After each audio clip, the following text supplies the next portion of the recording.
বান্দরবানের নাইখংছড়ি উপজেলার সাবেক চেয়ারম্যান তোফায়েল আহমদ ও জেলা ছাত্র শিবিরের সাবেক সভাপতি আতিকুর রহমানের বিরুদ্ধে সন্ত্রাস দমন আইনে মামলা।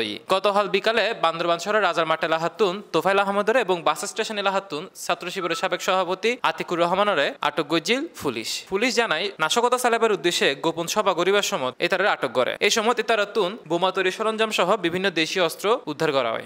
জঙ্গি বিরোধী এবং মাদক বিরোধী কার্যক্রমের অপারেশন পরিচালনাকালে তখন বান্দরবান শহরের কাশেমপাড়ার আতিকুর রহমানের বসত করে যখন তারা রেড দিতে গেছে, দেখে যে এখানে জঙ্গি বিরোধী কার্যক্রম পরিচালনা করতেছে বলে একটা গোপন তথ্য ছিল। সেই পরিচয় জানতে পারছি সে আসলে জামাতের লোক, শিবিরের লোক ছিল এবং সে সরকার বিরোধী বিভিন্ন কর্মকাণ্ডের সাথে জড়িত ছিল বলে আমরা গোপন তথ্য পেয়েছি। সেই জন্য তাদেরকে আমরা যথাযথ আইনে তাদের বিরুদ্ধে মামলা দায়ের করা হয়েছে।